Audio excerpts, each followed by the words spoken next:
Hello everybody. In this video I'm going to go over my feedback for exercise 1. Go over some of the common mistakes. I'm going to explain question 3, and I'm also going to explain how I marked question 3. Okay, so let's start with question 2. This was a very there was some confusion around these different verb types and differentiating between them, so I thought I would just give you some helpful tips. For dynamic verbs, I think Professor Lowell might have mentioned this in last week's lecture, but to check if something's a dynamic verb, all you have to do is see if it can appear in the progressive form. So the example from the exercise was pump. So if I can say, my heart is pumping blood around my body, pump must be a dynamic verb. And similarly, for stative verbs, they don't take the progressive aspect. So something like contain. So I can't say, my brain is containing 10 billion nerves. That just doesn't sound right. So there's a nice intuitive check for both of those.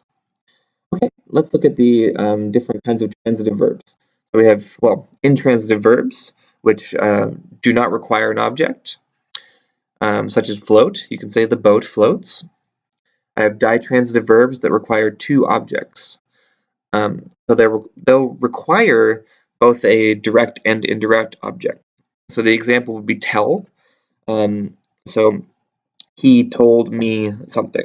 So in that case, something would be the direct object, the thing that is told, and then the indirect object would be me, the person that is being told.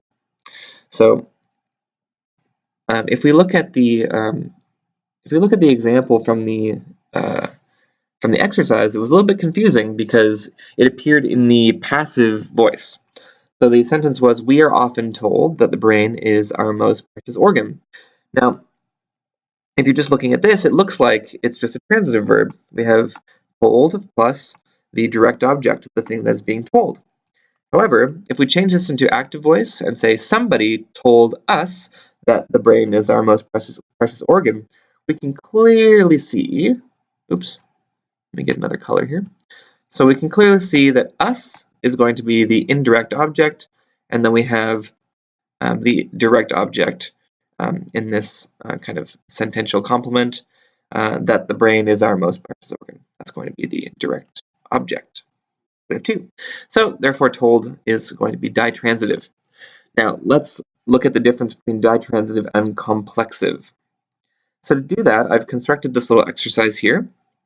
So if you're watching this video and you'd like to give this a try yourself, there's one of each of the 5 verb types that I've just mentioned in here.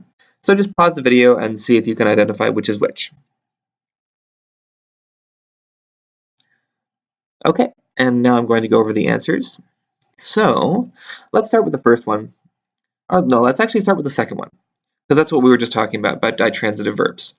So usually when you see give, like give is a pretty is a very common example of ditransitive verbs, and we can see that here we have time to get ready, being the thing that is being given, so that's the direct object, and we have him, which is the indirect object, the thing that is receiving the time. Okay. Now let's contrast that with the first sentence here. Getting up early allows him to get ready. This actually kind of looks like a ditransitive verb in a way. Maybe this act of getting ready is the thing that's being given, and him is the person that's receiving it. But actually, that's not really what's happening. Here we have him that's going to be the direct object. He's the thing that's being allowed. Or sorry, him will be the object. But to get ready is something that is not something that's being given. It's something that's modifying the object him.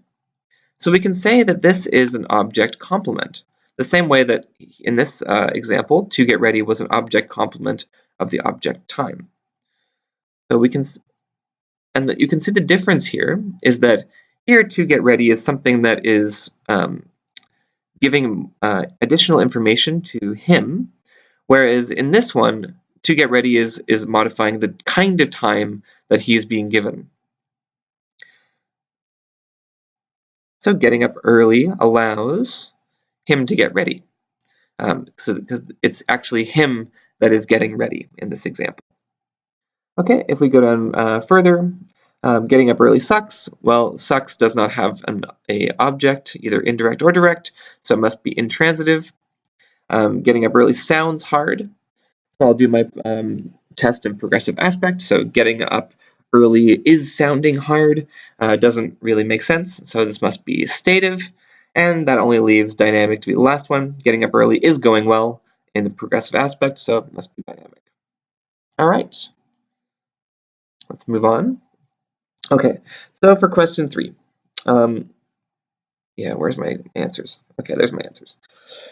So the really important thing to notice when you're working through question 3 is the following. So adjuncts are adverbs that modify verbs. So because of that, they need to be integrated into the clausal structure of the sentence. Disjuncts are sentence adverbs. So that means they convey the mood or attitude of the speaker, and the information that they're providing is something that's going to apply to the entire sentence. So therefore, they don't need to be integrated into the clausal structure of that sentence. It means they can float around a little bit. And so this might be very unclear at the moment, but we're going to go over the different structures, and by going over those, we'll see this more clearly. So let's start with negation. So slowly they didn't walk is not okay, but they didn't walk slowly is perfectly fine. Why is that? And why is it that probably they didn't walk is not okay, is okay, sorry, and they didn't walk probably is not okay? Well, let's compare what's going on in both. So in this case, slowly they didn't walk. This is not capturing the idea that it was that slowly is actually modifying the verb walk. Whereas in this sentence, they didn't walk slowly, it's clear that walking slowly is the thing that they didn't do. So we can see that this adjunct slowly needs to be integrated into this verb phrase in order for it to be for it to make any sense. Whereas with the disjunct probably, it's much more comfortable being on the outside of the sentence, separated by this comma, and that makes a lot of sense because it's not just walking that was done probably, it was the fact that it's them walking that probably happened. So we can see that if probably is outside of the kind of clausal structure, then it's actually doing its job. It's conveying information about the entire sentence, being a sentence adverb. But if we integrate it into the clausal structure here, they didn't walk probably. Well, that doesn't make sense because it's not just walking that probably happened. It's that they didn't walk. That the entire sentence that's actually being kind of called into question here. Okay. If we look at interrogative, so this was a very just to make a note of marking here. So if you mentioned negation, you only would have gotten one. You only got half marks for that, because it's not just the idea that it's negative, because we can create negative sentences with both here and here. This sentence is obviously grammatically correct, and so is this one. So they can both appear in negative sentences. Really, the important thing is the location that they appear in with respect to the things that they're modifying. So a way to put that very succinctly is to say it's the scope of negation, right? So here, the scope of negation applies to walk. It's walking that didn't happen. This not isn't able to modify slowly when it's outside of the clausal structure of this verb phrase here. Whereas in this sentence, it's totally fine. All right, let's go on to interrogative. So these were two very common answers: interrogative versus yes or no questions. Both of them are not entirely correct. So if you said interrogative, well, Sorry, I just need to move to my charger. So if you put interrogative, that wouldn't have been enough. Because it is possible to make questions that make sense with both disjuncts and adjuncts. So could they have possibly gone anywhere? Well, that's an example of a question with a disjunct. And did they walk slowly? Is a perfectly reasonable question using the adjunct. So that's not the full story. Yes or no question. This was the example of a yes or no question using a disjunct, and this is an example of a yes or no question using an adjunct. So both of these are not entirely correct. Now, you would have had to identify that these were in fact alternative questions or choice questions in order to get the full mark. And so if we look at cleft, the last one, so it was slowly that they walked is okay. Walked is not okay. So why is that the case? Well, in this case, what a cleft sentence does is shift the focus. So here, we want to focus on the way that they walked. And so it makes sense to put slowly in here because slowly actually indicates the way that they walked. However, in this example, probably is not modifying the way that they walked. Probably is modifying the entire sentence, they walked. So it doesn't make sense to shift the focus in this way. And again, this is related to the idea that probably is a sentence adverb conveying like attitude or mood about the entire sentence, whereas slowly is actually modifying the verb walk. So we could identify that in a cleft sentence where it's taking the focus, adjuncts can take the focus, disjuncts cannot take the focus.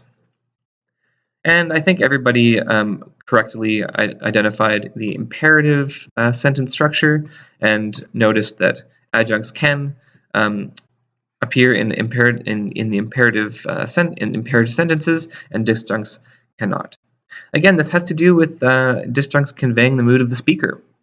So you can't. So if I say, "Oh, luckily I walked quickly to school," I can't say to somebody, "Walk luckily," because that's something that is related to the speaker's opinion about what's happened, not the way that it's being done. Okay, the last thing is coming up with our examples. There's lots of lists of these things online, but the best way to do it is just to go through your different structures and check that they're okay, just like I've done there. I can't say walk luckily or act unfortunately. Those don't make sense. So they can't be adjuncts, and at least I know that they fit at least one criteria of my disjuncts, and I could go through all of these and make sure and be pretty confident in my answers. Again, for adjuncts, they're going to be our kind of prototypical adverbs that typically modify verbs. It's like clearly, so you can say speak clearly, that works. It was clearly that he spoke, and so on. So those were pretty straightforward. So the way that I mark these, let's just pull this up. So you got 2 points. Let me just zoom out a little bit. So you got 2 points for correctly identifying each one of these structures for a total of 8. You got 1 mark each. So 1 mark if you had both of your disjunct examples, and 1 mark if you had both of your adjunct examples. And then overall, just for conducting, for showing that you've done a reasonable job of analyzing the data that was available, then you would have gotten those 5 points. There were very few students that didn't get at least these 5 points. In those cases, their answers were completely off base, and I really couldn't see any honest effort to analyze the data that we had given you to come to any kind of conclusion about the differences between adjuncts and disjuncts in terms of their structure. Okay, I think that's everything. Again, if you're unclear about the differences between adjuncts and disjuncts, I'd urge you to search for disjuncts online. You'll get I think there's at least a Wikipedia page that has some really useful information that will hopefully help you to differentiate between the two. Adjuncts are pretty straightforward because They're kind of they are the kind of typical prototypical adverbs.